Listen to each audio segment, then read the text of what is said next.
तो जय जिनेन्द्र आप सभी से। और हम चर्चा कर रहे थे कर्म की। आगमों में वर्णन आता है 5 शरीर का: औदारिक, वैक्रिय, आहारक, तेजस और कार्मण। तो औदारिक, वैक्रिय, आहारक के अलावा ये जो तेजस और कार्मण शरीर है। तेजस शरीर क्या है? विद्युत, एक तरह से हम कह सकते हैं इलेक्ट्रिक शरीर है ना। तो ये आहार आदि को पचाने में इसकी कैपेसिटी है या समर्थ है। और ये जो विद्युत या इलेक्ट्रिक परमाणुओं और कर्म शरीर से ये तेजस शरीर निर्मित होता है। तो वासना, संस्कार और जो संवेदना और इनके जो सूक्ष्मतम परमाणु होते हैं, उनसे ये तेजस शरीर निर्मित होता है। और ये एक ब्रिज की तरह, एक सेतु की तरह एक्ट करता है कर्म शरीर और बाकी के स्थूल शरीरों के बीच में। और ये कार्मण शरीर क्या है? ये कर्म वाला शरीर है, कर्ममय शरीर जो बहुत बहुत बहुत सूक्ष्म है।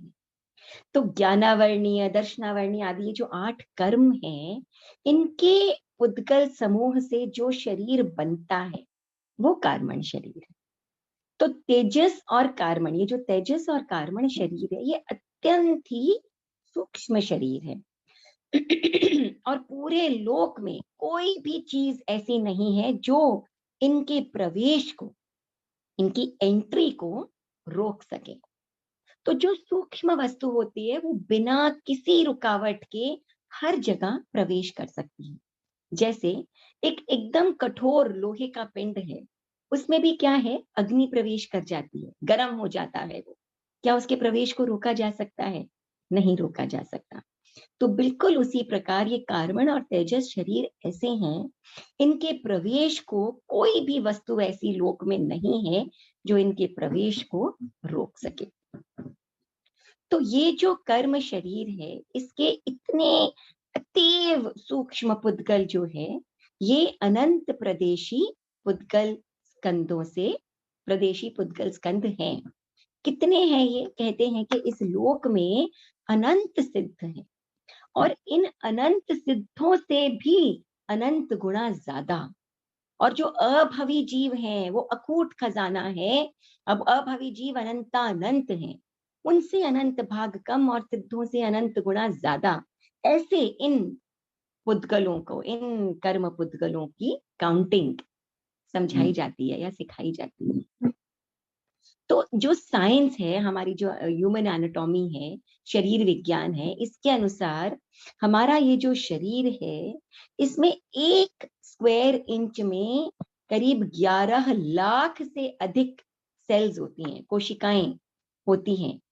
लेकिन ये जो कर्मों का शरीर है, कर्म पुद्गल जो है, इनकी अगर हम सेल्स को देखें तो इनका लेखा जोखा अगर किया जाए तो इतने ही स्पेस में अरबों खरबों ये जो कर्म कोशिकाएं हैं, इनका अस्तित्व है। तो 4 स्पर्श वाले ये कर्म होते हैं, है ना, और अनंत प्रदेशी होते हैं। तो ये जो सूक्ष्म पुद्गल है, इनका स्वरूप इतना सूक्ष्म होता है, इतने बारीक होते हैं कि केवल जो अतीन्द्रिय परम अवधि ज्ञानी या के जो केवली होते हैं, वो ही जो है अपने अतीन्द्रिय शक्तियों के द्वारा इन्हें देख सकते हैं या ये देखे जा सकते हैं।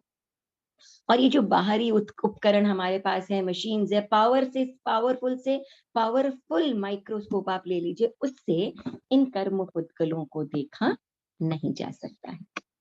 तो हमने पिछले दो सेशंस में ज्ञानावर्णीय और दर्शनावर्णीय का के विषय में चर्चा की हमने।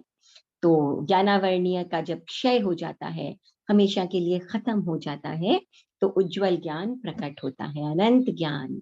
और दर्शनावर्णीय के क्षय होने से अनंत दर्शन, इनकी उपलब्धि होती है। तो आज हम चर्चा करेंगे वेदनीय कर्म की। तो जिस कर्म के उदय से संसारी प्राणी सुख या दुख का वेदन करता है, वो वेदनीय कर्म है। सुख की अनुभूति करता है, दुख की अनुभूति करता है, वो वेदनीय कर्म है। तो वेदनीय कर्म 2 प्रकार का होता है: सात्वेदनीय कर्म और असात्वेदनीय कर्म। तो सात वेदनीय या सातावेदनीय जो कर्म होता है, इसका जब उदय होता है तो शारीरिक और मानसिक सुख की फीलिंग होती है, सुख का अनुभव होता है। और जब असाता वेदनीय कर्म का उदय होता है तो शारीरिक और मानसिक क्लेश का, संक्लेश का, कष्ट का अनुभव होता है। शारीरिक शब्द के साथ बार बार मानसिक शब्द का उल्लेख हम करते हैं। अब आप देखिए कि एक व्यक्ति है, वो सड़क पर सो करके भी खुश है, सुखी है, और एक व्यक्ति जो है उसको सारी सुख सुविधाएं मिली हैं। तो वैसा सातावेदनीय का उदय तो है कि सोने के लिए नर्म गद्दे हैं, गर्मी है तो एसी है, सर्दी है तो तरह तरह के हीटर्स हैं, गीजर्स हैं, है ना, सर पर छत है, खाने को अच्छा खाना है, सब कुछ है, गाड़ी घोड़े सब कुछ है, धन धान्य विपुल है। लेकिन उसके बावजूद भी मन दुखी हो जाता है। अनेक प्रकार के टेंशन्स हैं, कभी बच्चों का टेंशन, कभी परिवार का टेंशन, कभी बिजनेस का टेंशन, कभी बीमारी का टेंशन, कभी फाइनेंस का टेंशन, किसी ना किसी चीज का टेंशन ना चाहते हुए भी जीवन का हिस्सा बन जाता है। तो ये जो मानसिक सुख है ना, ये भी जब होता है, रहता है, तो सातावेदनीय का उदय होता है। और जब मानसिक दुख रहता है तो असातावेदनीय का उदय रहता है। मानसिक संक्लेश, तो हम जब जनरली कहते हैं, हमें क्या लगता है कि यहाँ से मर करके और जीव अगर स्वर्ग लोक में, देवलोक में पैदा हो गया तो वहां कितना सुख ही सुख है ना? बिल्कुल शारीरिक सुख है वहां पर, हमारे जैसे हाड़ मांस का शरीर नहीं है, तो असमय मृत्यु नहीं होती, बीमारी नहीं होती, ये सारे सुख है वहां पर। लेकिन वहां भी मानसिक दुख हो सकता है, होता है वहां पर भी, और हमसे अधिक मानसिक दुख हो सकता है, और सब कुछ चारों तरफ हो। अब आप देखिए हमारे पास जो है उसके तो हम आदी हो गए हैं। आज आप अपने सर्वेंट्स वगैरह या वर्कर्स आदि को पूछें कि स्वर्ग क्या होता होगा, तो बोलेंगे जो जिंदगी मैडम जीती हैं या सर जीते हैं वही स्वर्ग होता होगा, है ना? कितना अच्छा इनके पास घर, धन, दौलत, सब कुछ है इनके पास में, यही तो स्वर्ग है, इससे बेहतर क्या स्वर्ग होता होगा? लेकिन क्या आपके मन में हर समय सुख है, सुख का एहसास है? क्या हर वक्त आप शांति की, सुख की, सुकून की नींद सोते हैं? तो ये मानसिक संक्लेश जब उठता है ना, तो जो आपके चारों तरफ है उसकी तो आपको आदत पड़ गई है ना? तो ये जो मानसिक संक्लेश है, ये भी असातावेदनीय का उदय है। हमें लगता होगा कि भाई जो अंबानी जी या टाटा जी के पास है वही वास्तव में स्वर्गिक सुख होता होगा, या जो देवताओं के पास है वही वास्तव में सुख होता होगा। मगर उनके पास भी आपस में मनमुटाव, क्लेश, द्वेष, ये सारी चीजें, हम में व्रत है, उनमें तो व्रत भी नहीं है। सम्यक्वी देवताओं में कितनी कितनी मनुष्य बनने की लालसा होती है, हमें इस मनुष्य जन्म की वैल्यू नहीं। तो ये मानसिक संक्लेश शारीरिक के साथ साथ जब होता है तब भी असाता वेदनीय का उदय होता है, और जब शारीरिक और मानसिक सुख की अनुभूति होती है तब साता वेदनीय कर्म का उदय होता है। और ये कभी सुख और कभी दुख, ये चक्र चलता क्यों रहता है? क्यों ये सुख दुख का चक्र चलता रहता है? क्यों नहीं हर समय सुख ही सुख हो सकता है? कारण हम खुद हैं। प्राण, भूत, जीव और सत्व, इनको अपनी असत प्रवृत्ति से दुख देना, इससे क्या होता है? इससे क्या होता है? असाता वेदनीय का बंध होता है। और इनको अपनी असत प्रवृत्ति से, अपनी गलत प्रवृत्ति से दुख ना देना, ये क्या होता है? ये सता वेदनीय का बंध हो जाता है। तो कारण क्या क्या है? प्राण भूत जीव और सत्व क्या है, हम इसकी चर्चा भी करते हैं। लेकिन पहले हम जान लें कि ये जो सातावेदनीय और असातावेदनीय कर्मों का बंध होता है, ये कैसे होता है और कैसे नहीं होता है। तो प्राण, भूत, जीव और सत्व, इन्हें अपनी असत प्रवृत्ति से दुख देना, इन्हें दीन बनाना, इनके शरीर को हानि पहुंचे ऐसा काम करना, इनको सताना, लाठी आदि से, किसी चीज से, वेपन से प्रहार करना इनके ऊपर, है ना, या इनको किसी भी प्रकार से परितापित करना, कष्ट देना, इस प्रकार की चीजें जब हम करते हैं तो क्या होता है, असाता वेदनीय का बंध होता है। और ऐसा यदि हम नहीं करते हैं तो साता वेदनीय का बंध होता है। अब ये प्राण, भूत, जीव और सत्व ये क्या है? तो प्राण यानी विकलेंद्रिय, 2 इंद्रिय, 3 इंद्रिय और 4 इंद्रिय वाले जो प्राणी हैं उन्हें हम प्राण कहते हैं। तो जितने भी द्वेंद्रिय, त्रिइंद्रिय, चतुरेंद्रिय, सीप, शंख, लट से लेकर के और चींटी, जूं, लीख, मक्खी, मच्छर, ये सारे जीव जो हैं ये प्राण के अंतर्गत आ जाते हैं। ठीक है। वनस्पति यानी भूत यानी वनस्पति, वनस्पति यानी भूत। तो भूत के अंतर्गत कौन आ जाते हैं? वनस्पति काय के जीव। तो जितने भी वनस्पति काय के जीव हैं ये सब भूत के अंतर्गत आ जाते हैं, चाहे वो अव्यवहार राशि के जीव हो या व्यवहार राशि के जीव हो। तीसरा है जीव। जीव कौन होते हैं? पंचेंद्रिय। जितने भी 5 इंद्रियों वाले जीव हैं वो सब जीव के अंतर्गत आ जाते हैं। इनमें नारकी के भी जीव हैं, देवता भी हैं, पंचेंद्रिय मन वाले, बिना मन वाले तिर्यंच भी हैं और पंचेंद्रिय मनुष्य भी हैं। तो जितने भी पंचेंद्रिय जीव हैं ये सब जीव के अंतर्गत आ जाते हैं। और सत्व, सत्व कौन से जीव हो गए? पृथ्वी काय, अप काय, तेजस काय और वायु काय। ये 4 प्रकार के जो जीव हैं ये सत्व हो गए। तो पृथ्वी काय, अप काय, तेजस काय और वायु काय, ये 4 हो गए सत्व। और जो वनस्पति काय है वो हो गया भूत। इसके बाद जो द्विंद्रिय, त्रिइंद्रिय, चतुरिंद्रिय ये हो गए प्राण। और पंचेंद्रिय जीव जितने भी हैं वो हो गए जीव। तो इन सब जीवों को कष्ट देना किसी भी प्रकार से या उनको कष्ट नहीं देना, देने से असाता वेदनीय का बंध होता है और कष्ट नहीं देने से साता वेदनीय का बंध होता है।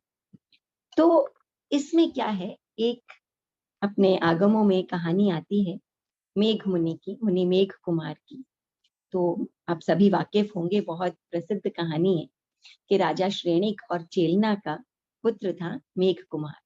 और राजा श्रेणिक का पुत्र, चेलना का पुत्र, तो आप सोचिए कितने कितने ऐशो आराम से बच्चा पला बढ़ा होगा, वो राजकुंवर, है ना, कोमल शरीर, चारों तरफ जो मुंह से निकाले उसके पहले इच्छाएं पूरी हो जाती। तो एक बार भगवान महावीर का आगमन हुआ। भगवान की वाणी जब सुनी तो कोई पूर्व संस्कार जागृत हुए और मेघ मुनि के मन में इच्छा हुई कि मुझे तो ये संसार जो है वो नहीं सुहा रहा, मुझे तो साधु बनना है। और इतनी तीव्र इच्छा होती है तो वो जाकर अपने माता पिता से कहते हैं कि मुझे इस संसार में नहीं रहना, मुझे तो साधु बनना है। तो सब बहुत समझाते हैं मेघ कुमार को कि तुम जिस वातावरण में रहे हो, सुकोमल तुम्हारा शरीर है, मन है, हर चीज तुम्हें प्राप्त है, तुम कैसे वो कष्टमय जीवन जियोगे। लेकिन बहुत दृढ़ निश्चय होता है। उनकी एक और माता होती है धारिणी, वो उन्हें कहती है कि एक दिन का तुम्हें राज्य तो करना ही पड़ेगा मेरा मन रखने के लिए। उन्हें लगा शायद एक दिन का राज्य करके उनका मन बदल जाए। तो कहते हैं ना, कुर्सी मिलने के बाद छोड़ना आसान नहीं होता है।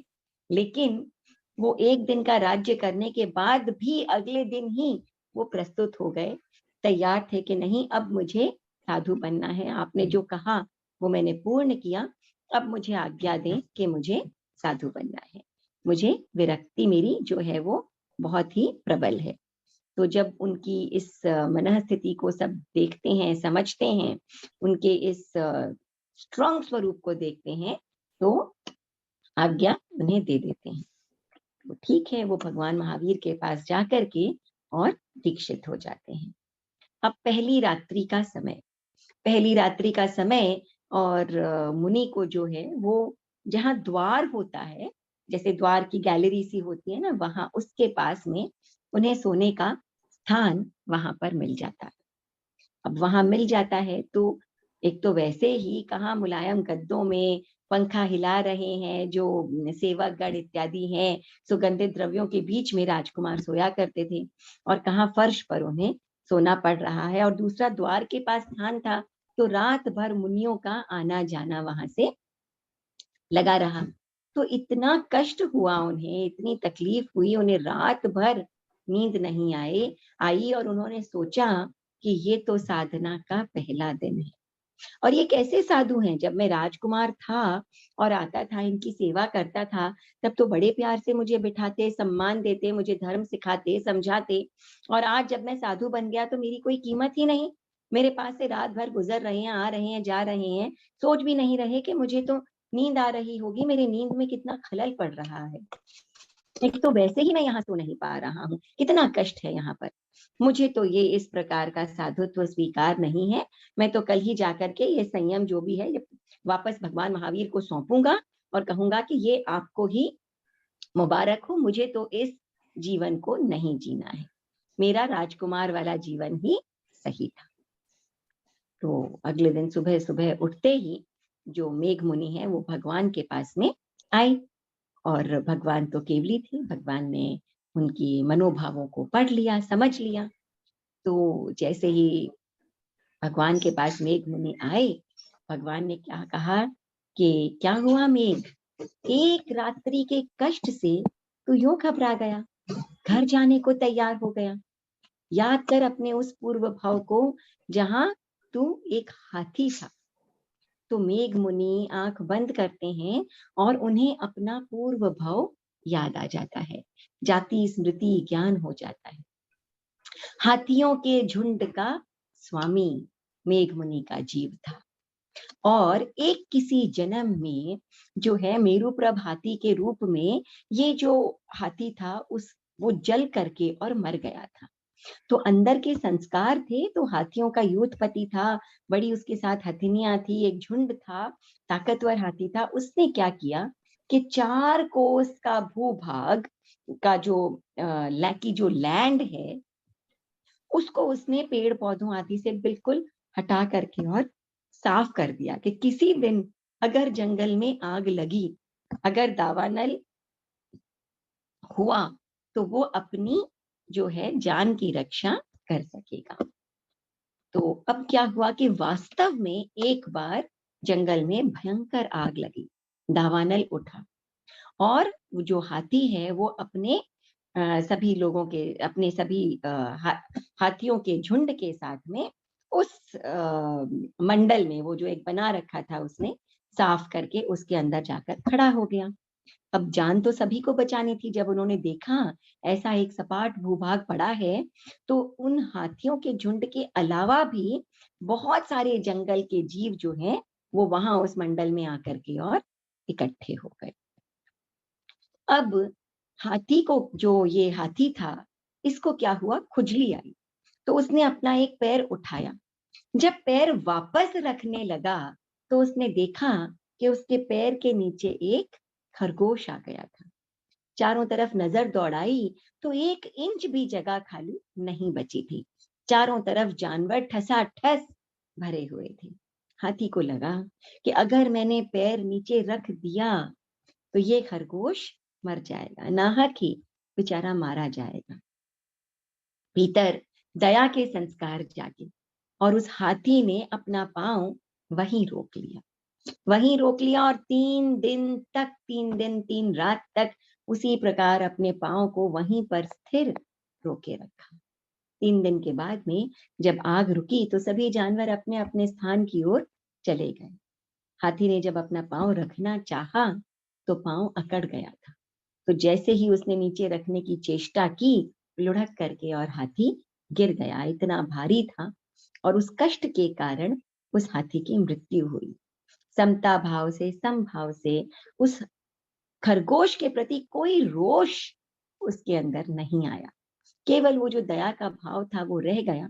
और अगले भव में इस प्रकार से कष्ट नहीं देना, इस प्रकार का जो दया का भाव, दया के संस्कार उसमें जाके उससे इतने सातावेदनीय कर्मों का बंध हुआ उसके, कि वो अगले जन्म में राजा श्रेणी के पुत्र के रूप में उत्पन्न। अब भीतर के दया के और अच्छे संस्कार भी आगे जागृत हुए, तो वैराग्य भी आ गया। तो इस प्रकार जब उसे अपने इस पूर्व भाव का भान हुआ, उस कष्ट की याद आई जो उसने एक हाथी के भाव में भोगा, लेकिन उसके बावजूद भी उसके अंदर जो है वो अतिरिक्त भाव नहीं आए, तो मेघ का मन बदल गया और उसी समय उन्होंने भगवान से क्षमा याचना की और साधना में लीन हो गए। तो इस प्रकार जीवों को कष्ट दे सकें फिर भी हम कष्ट नहीं देते, यहाँ पर सातावेदनीय कर्म का बंध निर्जरा होती है और निर्जरा से जो है वो शुभ कर्मों का बंध हो जाता है सातावेदनीय के रूप में। तो अब क्या है कि सातावेदनीय और असातावेदनीय का बंध। तो यहाँ पर एक बात ध्यान देने योग्य है कि किसी को चला करके और किसी प्रकार का सुख देना, इसकी बात नहीं कर रहे हैं। आप कष्ट दे सकते हैं, आपकी कैपेसिटी है, मगर फिर भी आप कष्ट नहीं दे, है ना? पास में कॉकरोच या चींटी या कुछ चल रही है, निरीह प्राणी है, आप चाहें तो उसे मार सकते हैं या मरवा सकते हैं, लेकिन नहीं मारा। आप में दया का भाव आया कि मैं क्यों इस जीव को कष्ट दूं। उन भावों से निर्जरा होती है और सातावेदनीय का बंद होता है। और वहां यदि आप उसे कष्ट दे देते हैं तो असातावेदनीय का उदय होता है। अब चला करके हम जब जीवों को सुखी करने का प्रयत्न करते हैं, हमारे हाथ में है ही नहीं कि हम किसी को वास्तव में सुखी बना सकें, वहां सातावेदनीय का उदय नहीं है। आपको लगता है कि भाई यहाँ पर ये एक खरगोश है, इसे मैं कुछ खिला दूं पिला दूं, है ना, इसकी सेवा कर दूं, सब हिंसक प्राणी हैं, हम सब हिंसक प्राणी हैं, हमने पूर्णतया हिंसा का त्याग नहीं किया है, तो वहां नहीं बनता है। इस पर भी हम आगे और चर्चा करेंगे। तो ये समझना जरूरी है कि हम कष्ट दे सकें फिर भी नहीं देते हैं, दया का भाव आता है, वहां सातावेदनीय का उदय है। और जहां हमने कष्ट दे दिया वहां असातावेदनीय का उदय है ना? तो यहाँ क्या है, इंपॉर्टेंट ये है कि हम अपनी कैपेसिटीज को पहचानें। हर व्यक्ति में ना कितनी कैपेसिटी, तो कहते हैं ना, क्षमा शोभती उस भुजंग को जिसके पास गरल है, उसका क्या जो दंतहीन विषहीन विनीत सरल। तो आपके पास वो ताकत है कि आप किसी को दबा सको, कष्ट दे सको, है ना, अपनी भाषा से, अपने क्रियाकलापों से उसे कष्ट दे सको, लेकिन उसके बाद भी अगर आप कष्ट नहीं देते हैं, और स्पेशली किसके साथ होता है, जिन पर जोर चलता है, बच्चे हैं, फैमिली मेंबर्स हैं या सर्वेंट्स हैं, उन्हीं पर जोर चलता है और हम उस जोर का इस्तेमाल कर लेते हैं और वहां सातावेदनीय का बंद हो जाता है। तो अगर कोई ऐसा सांप जिसके पास पॉइजन हो, है ना, जिसके पास गरल हो, जिसके पास विष हो, वो अगर डंक नहीं मारता, तो वहां पर वो जो है वो सातावेदनीय का बंध करता है। अब जिसके पास दांत ही नहीं है, जिसके पास फैंग्स ही नहीं है, जिसके पास विष ही नहीं है, ऐसा व्यक्ति, ऐसा सांप अगर दया दिखाता है कि मैंने किसी को डर डसा नहीं, तो उसमें कौन सी बड़ी बात है।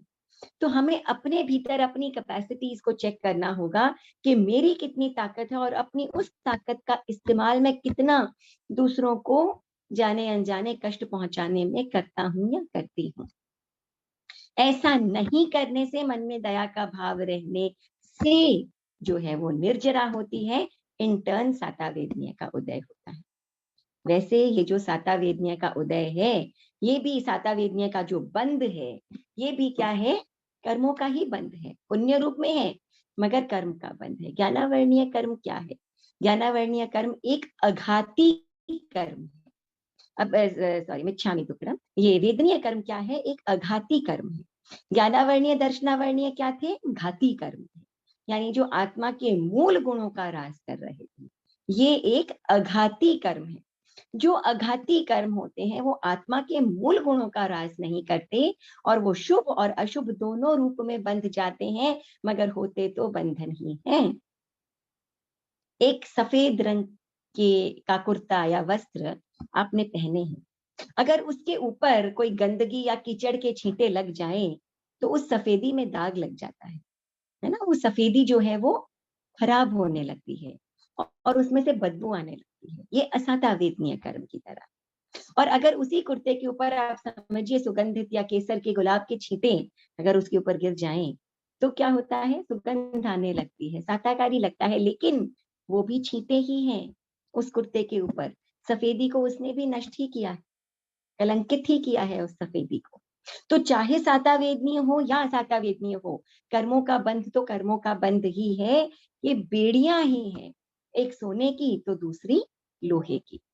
तो ना साता वेदनीय की इच्छा करनी है, ना असाता वेदनीय की इच्छा करनी है। तो ये चर्चा हम कर रहे हैं वेदनीय कर्म की। वेदनीय कर्म दो प्रकार का होता है, एक साता वेदनीय, असाता वेदनीय तो ठीक है, इर्यापथिक और इर्यापथिक और सांप्रदायिक। ये इर्यापथिक क्या है और सांप्रदायिक क्या है? जब कोई जीव वीतरागी हो जाता है, वीतरागी यानी राग द्वेष मुक्त हो जाता है, 11वें 12वें 13वें और 14वें गुण स्थान। तो जब कोई व्यक्ति अकशाई हो जाता है, वीतरागी हो जाता है, उसके जो वेदनीय कर्म का बंध होता है उसे इर्यापथिक बंध कहते हैं। तो इर्यापथिक का मतलब क्या होता है? इर्यापथिक का मतलब होता है योग। योग यानी मन वचन और काया की प्रवृत्ति, ये हो गया योग। तो इन योगों के कारण जो बंध होता है, तो कषाय तो क्या है, एकदम या तो अत्यंत अभाव है या बिल्कुल समाप्त हो गया है।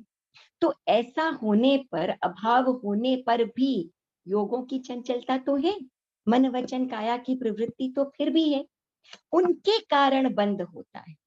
और उनके कारण बंद तो हुआ, लेकिन कषाय ही नहीं है।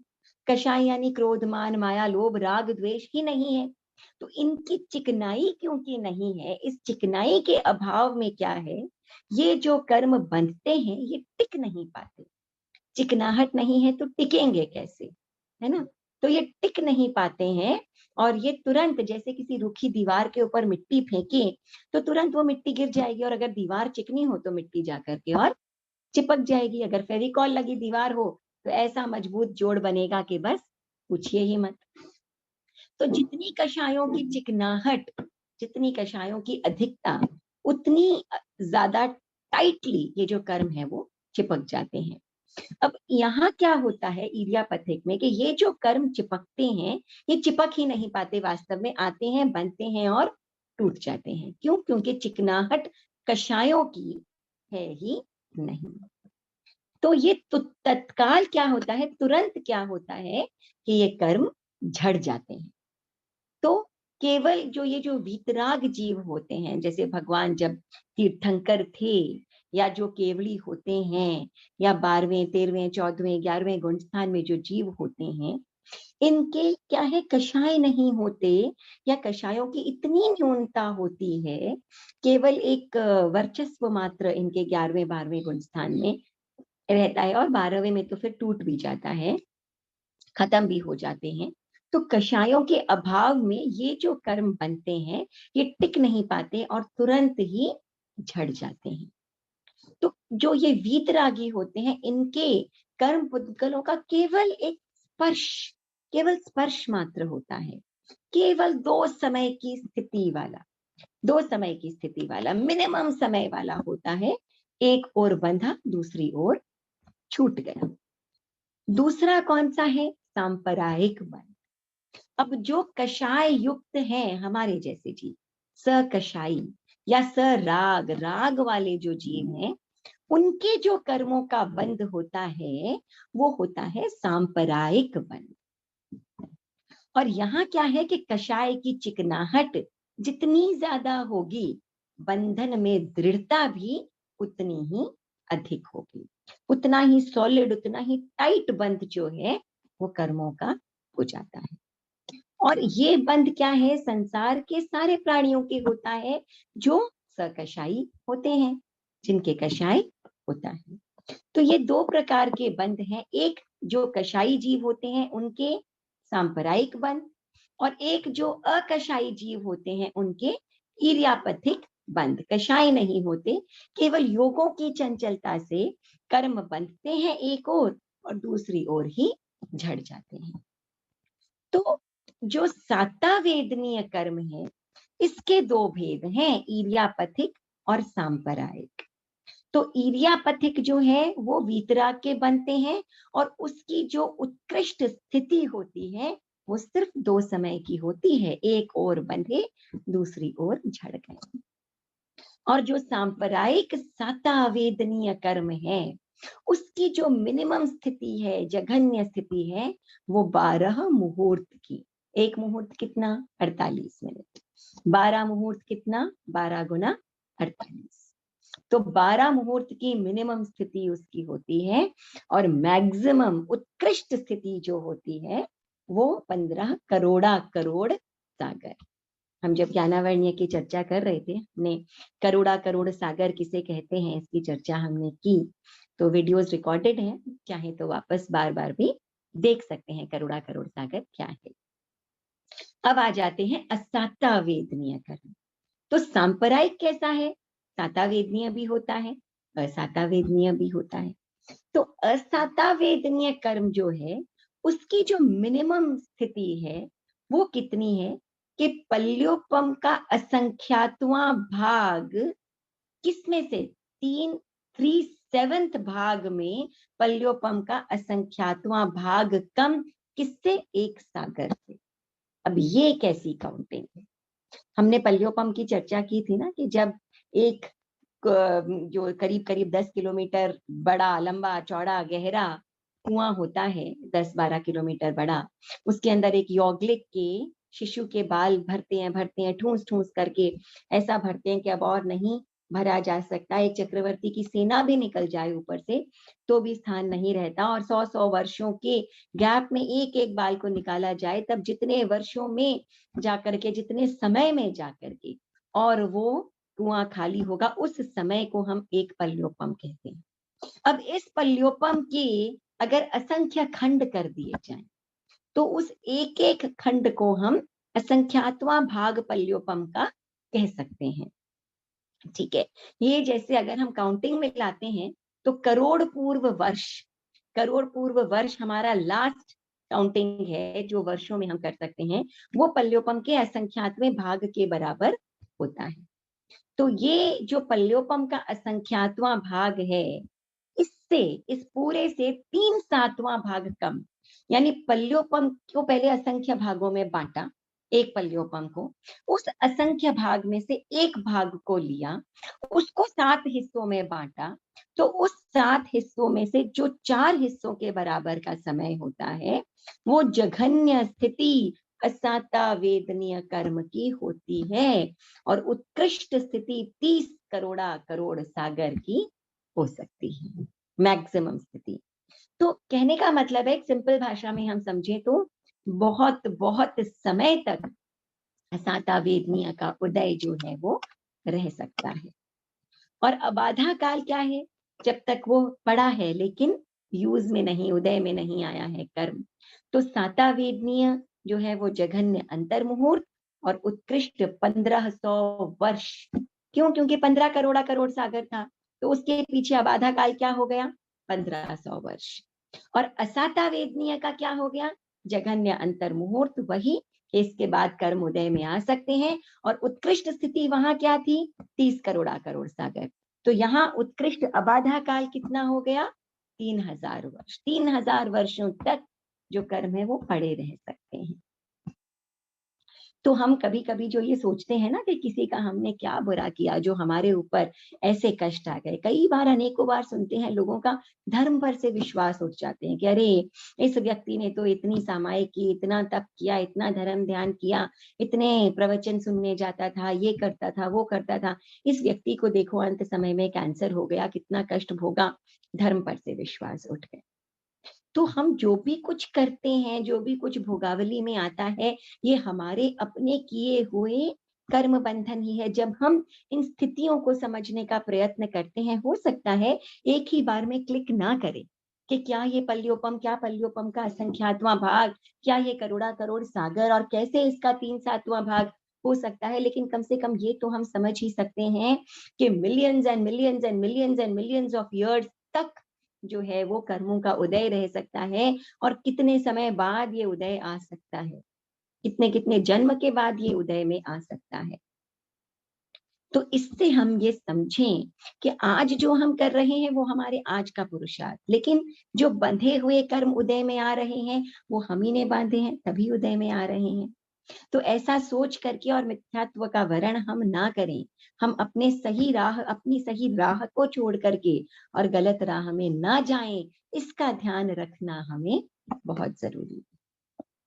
तो ये जो वेदनीय कर्म है, साता साता वेदनीय कर्म कैसा होता है ये? शहद से लिपटी हुई तलवार की धार के समान इसकी तुलना की गई कि जैसे शहद का स्वाद लेते हैं, एक तलवार पर अगर शहद लगा हुआ है, मधु लिपटा हुआ है, तो उसको जब हम चखने का प्रयत्न करते हैं तो क्या होता है? मिठास का एहसास बड़ा अच्छा लगता है और तलवार से जो जीभ कट जाती है वो असाता वेदनीय की तरह। बिल्कुल जैसे एक सफेद वस्त्र के ऊपर क्या है, गंदगी और कीचड़ के छींटे और केसर के छींटे। तो ये वेदनीय कर्म जो है वो ऐसा होता है और इसके भोगने के 16 हेतु, 16 रीजन बताए गए हैं, तरीके बताए गए हैं कि मनोज्ञ शब्द, मनोज्ञ रूप, मनोज्ञ गंध, मनोज्ञ रस और मनोज्ञ स्पर्श, है ना। ये जो मखमली बिस्तर आपको मिलते हैं या अच्छा भोजन मिलता है, सुगंधित ये तरह तरह के इंपोर्टेड परफ्यूम्स आपको मिल गए हैं या अच्छी अच्छी चीजें, ये मूवीज थिएटर्स, है ना, बैठे बैठे भी नेटफ्लिक्स पर मूवीज चल रही हैं, ये सब क्या है? सब साता वेदनीय का उदय है। अच्छी अच्छी बातें सुनने को मिलती है, लोग आपको अच्छी अच्छी आपकी तारीफ कर देते हैं, है ना, आपका खुद का मनोज्ञ रूप, सुंदर रूप आपको मिल जाता है, खुद का होना और सामने दिखना, सब कुछ सब साता वेदनीय के अंतर्गत आ जाता है।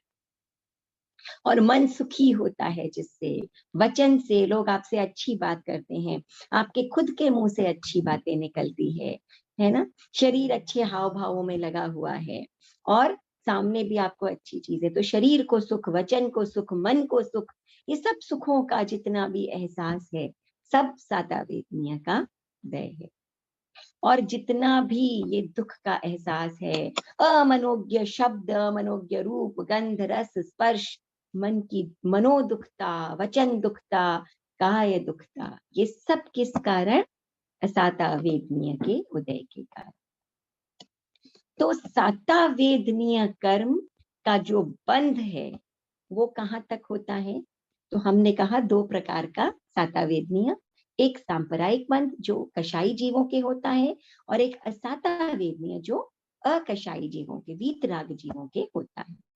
तो जो सांप्रदायिक साता वेदनीय कर्म है, इसका बंध पहले गुण स्थान से लेकर के और 10वें गुण स्थान तक होता है। और ईर्यापथिक जो बंध है वो वीतरागियों के होता है, इसीलिए 11वें, 12वें, 13वें और 14वें गुण स्थान में बंध नहीं होता और 13वें गुण स्थान में होता है। तो मैंने बार बार शायद 14वां गुण स्थान बोल दिया, 14वें गुण स्थान में बंध नहीं होता, ये तो अबंध गुण स्थान है। तो असाता वेदनीय का बंध जो है वो कहाँ तक होता है? पहले से लेकर के और छठे गुण स्थान तक।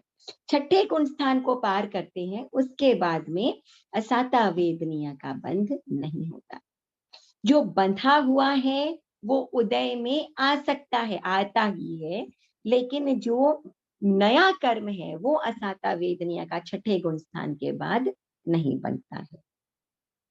तो असाता वेदनीय का बंध छठे गुण स्थान तक और सातावेदनीय सांप्रदायिक का बंध 10वें गुण स्थान तक, 11वें 12वें और 13वें में जो है वो इर्यापथिक बंध होता है।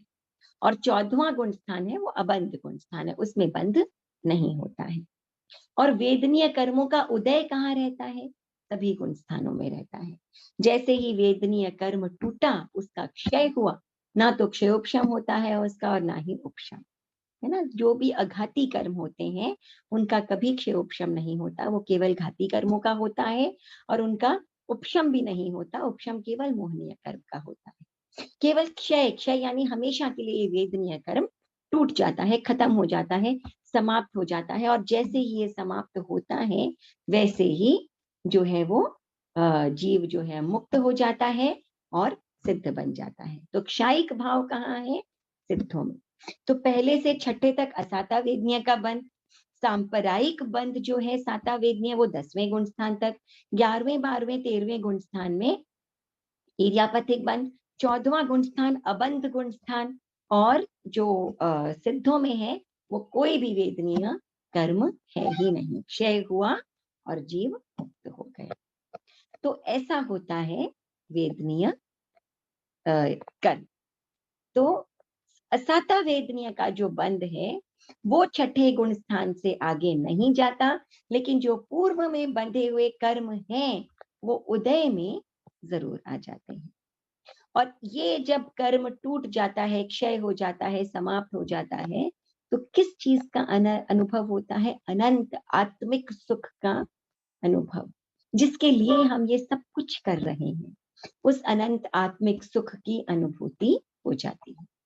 तो इम्पोर्टेंट क्या चीज है, ध्यान ये रखने की बात है, रखने की ये बात है कि जब हम किसी का बुरा कर सकते हैं और नहीं करते, वहां पर कर्मों का क्षय होता है, निर्जरा होती है, और साथ में सातावेदनीय पुण्य के रूप में बंध जाता है, कर्म के शुभ कर्म के रूप में बंध जाता है, जो पुण्य रूप में उदय में आता है। और हम गलत कर देते हैं तो वो असाता वेदनीय के रूप में उदय में आता है, असाता के रूप में बंध जाता है, कर्म रूप में बंध जाता है। लेकिन हम चला करके जब किसी को सांसारिक फायदा करने की कोशिश करते हैं, चाहे वो कुछ भी हो, कोई भी चीज हो, किसी प्राणी को खिलाना पिलाना, गरीब को कुछ खिलाना पिलाना, पानी पिलाना। नंदन मणियारी की कथा आती है ना कि कितना बड़ा मिथ्यात्व था, कितना बड़ा उसे भ्रम था कि पानी पिलाना बहुत बड़ी सेवा का काम है, भूखे को भोजन खिलाना, गरीब को भिखारी को कुछ दे। सब जितने भी जीव हिंसा में रत हैं, जितने भी जीव हिंसा में रत हैं, वो किसी ना किसी के लिए नुकसानदायक होते हैं। और आप उसका पोषण करते हो तो वो किसी ना किसी के लिए फायदा और किसी ना किसी के लिए नुकसानदायक हो जाता है। किसी की आत्मा का कल्याण आप नहीं कर रहे, कैसे कल्याण हो सकता है? भगवान ने क्या कहा कि सबसे बड़ा पाप ही अज्ञान है। तो अज्ञानता से दूर रहें हम, हमें करना पड़ता है। हम गृहस्थ हैं, सांसारिक जीव हैं, बहुत सा काम करते हैं। दया हमारी सांसारिक भी होती है और हमारी अलौकिक पारमार्थिक भी होती है। लेकिन करते समय अगर हमारा ये सेग्रीगेशन रहे, ये हमें पता रहे कि इससे कर्म का बंध हो रहा है और इससे कर्म का बंध नहीं हो रहा है, कॉन्सेप्ट अगर क्लियर रहेगा तो हम मिथ्यात्व की ओर नहीं जाएंगे कम से कम, है ना। तो ये क्लैरिटी रहनी चाहिए। आप बच्चों को भी भोजन करा रहे हो, माता पिता की भी सेवा कर रहे हो, सास ससुर की सेवा कर रहे हैं, किसी गरीब के लिए कुछ कर दिया, किसी जरूरतमंद को कुछ कर दिया, तो भी ये सब जीव हिंसा में रत हैं। आपका ये सांसारिक कल्याण का काम हो सकता है, परंतु आध्यात्मिक अपनी या किसी दूसरे की निर्जरा का क्रम ये नहीं। ये कॉन्सेप्ट क्लियर रखना। हम तो बहुत कुछ कर रहे हैं, खाते भी हैं, सोते भी हैं, हर चीज में। जैसे अभी ऋतु जी से बात हो रही थी, तो हर चीज में हिंसा तो है ही, कर्मों का बंधन तो क्षण क्षण पल पल हो ही रहा है। पर ये समझना कि ये भी मेरे इसी गृहस्थ धर्म का ही हिस्सा है, इससे कोई कर्मों की निर्जरा नहीं हो रही। एक सांसारिक कर्तव्य है और एक आध्यात्मिक कर्तव्य, एक सांसारिक दान है और एक आध्यात्मिक दान। आध्यात्मिक दान तो सिर्फ 3 ही हो सकते हैं, ज्ञान दान, अभय दान और संयति दान। तो ज्ञान दान यानी किसी व्यक्ति को सही समझ देना, किसी व्यक्ति को सही भान कराना, सही दर्शन देना, ये ज्ञान दान है। उसका हृदय परिवर्तित करना, ये ज्ञान दान है। एक व्यक्ति किसी को मार रहा है, आपने जबरदस्ती उसे रोक लिया, है ना, उसमें कुछ नहीं है, कुछ कोई बहुत बड़ा आपने कर्म क्षय नहीं हुए आपके, उसमें कोई बहुत बड़ा काम नहीं किया। मगर अगर आपने उस व्यक्ति को समझाया कि देखो, मारना पीटना, किसी की हिंसा करनी, किसी को मार देना कितना गलत काम है, और वो व्यक्ति बदल जाता है, तो वो क्या हुआ? ज्ञान दान, किसी की दिशा को सही दिशा बना देना, दिशा को परिवर्तित कर देना। या अभय दान, स्वयं में दया का भाव होना। हम किसी को कष्ट पहुंचा सकते हैं, लेकिन हमने प्रण ले लिया कि हम कष्टप्रद नहीं बनेंगे। ये अभय दान है, प्राणी मात्र के प्रति अहिंसा का, दया का भाव। और संयति दान, ऐसे जीव जिन्होंने जीवन भर के लिए हिंसा को छोड़ दिया, पंच महाव्रत का पालन करते हैं, ऐसे जीवों को शुद्ध दान देना, संपूर्ण बिल्कुल ही शुद्ध भावों के साथ, ये है संयति दान। तो केवल ये 3 ऐसे दान है जो वास्तव में निर्जरा के स्रोत हैं। निर्जरा होती है और सातावेदनीय के रूप में जो है वो पुण्य कर्मों का बंध हो जाता है, जिसकी भी हमें आकांक्षा नहीं। बेड़ियां तो दोनों ही टूटेंगी, तब जाकर के और मोक्ष का वर्ण हम कर पाएंगे। लेकिन ये कॉन्सेप्ट में अगर क्लैरिटी हमारे इसमें नहीं है, तो हम मिथ्यात्व की ओर बढ़ने लग जाएंगे। तो ये कॉन्सेप्ट जो है, इसको क्लियर रखना बहुत जरूरी है। तो अब आप देखिए, हम कहते जरूर हैं, खामे मी सव्व जीवे, सव्वे जीवा खमंतु में मित्ति में सव्व भुवेसु वे रंग के, किसी से बैर भाव नहीं। मगर फिर भी जो है वो समय आने पर सब कुछ होता है, द्वेष भी होता है, ईर्ष्या भी होती है, मनमुटाव भी हो जाता है, सब कुछ होता है।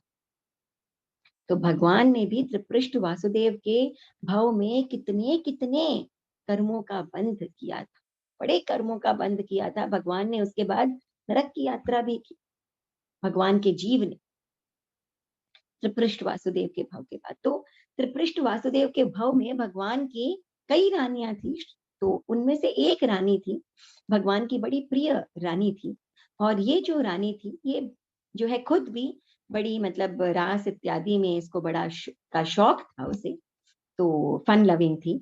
और भगवान जो भी ये नृत्य कार्यक्रम इत्यादि जो देखा करते थे, हमेशा उसकी कंपनी में, उसके साथ जो है वो एंजॉय किया करते। तो एक बार की बात है कि कोई कार्यक्रम हो रहा था, नृत्य संगीत आदि का दरबार में, और भगवान ने बुलावा भेजा कि जाओ मेरी उस रानी को बुला करके और लाओ। तो अब चांस की बात कि वो जो रानी है वो बीमार पड़ गई, शरीर है बीमार पड़ गई। उस दिन वो बीमार थी, उसकी काफी तबीयत खराब थी, और नजला हो गया होगा या बुखार था, निमोनिया थी, जो भी थी, काफी बीमार थी, जुकाम खांसी। तो उसने वापस संदेशा भेजा कि मैं नहीं आ सकती, मैं अस्वस्थ हूँ। पृष्ठ वासुदेव का ईगो, अहंकार और क्रोध सभी कुछ बहुत बड़ा था, बड़ा बलवान। गुस्सा आ गया कि मुझे ना करने की हिम्मत कैसे हुई, जैसी भी परिस्थिति में है, जैसी भी स्थिति में है, उसे यहाँ पर आना चाहिए था। इतनी हिम्मत कि मुझे मना कर दिया, उसे उसी स्थिति में बुलाया दरबार में, और बुला करके क्रोधवश, उस समय वो थरथर कांपती हुई, सर्दी का मौसम, जाड़े का मौसम, वो थरथर कांपती हुई रानी, उसको इतनी बुखार, तबीयत खराब, खांसी जुकाम, नजला, निमोनिया, न जाने क्या हुआ हुआ था, और वो रानी वहां थरथर कांप रही है, कमजोर सी। और पृष्ठ वासुदेव को क्रोध, गुस्सा आ गया, और उन्होंने घड़ों भर करके ठंडा पानी जो है वो उसके ऊपर डलवा। इतना कष्ट कैसा असाता वेदनीय का उदय रानी का आया, और कैसे कैसे असाता वेदनीय का बंध जो है वो त्रिपृष्ठ वासुदेव ने उस भाव में कर। आगे वो जीव चल करके भगवान महावीर का जीव बना। भगवान विहार करते करते जंगल के मार्ग से गुजर रहे थे, और पास ही जो है वो नदी बह रही थी, बिल्कुल ठंड का मौसम, रात का मतलब रात का समय तो क्या विहार नहीं करते होंगे, लेकिन ठंड का समय था, और पास ही वो नदी बह रही थी। तो भगवान जो है जब गए, तो भगवान ने अपने ज्ञान से देखा कि एक पेड़ है, और उस पेड़ पर कठपुतना नामक व्यंतरी व्यंतरी जो है उसका निवास है। भगवान को पूर्व भव याद आ गया और भगवान जो है उसी पेड़ के नीचे जाकर ध्यानस्थ खड़े हो गए। अब ये कठपूतना व्यंतरी वही वही रानी का जीव था जो यहाँ इस पेड़ के ऊपर एक व्यंतरी बन करके और उत्पन्न हो गई थी।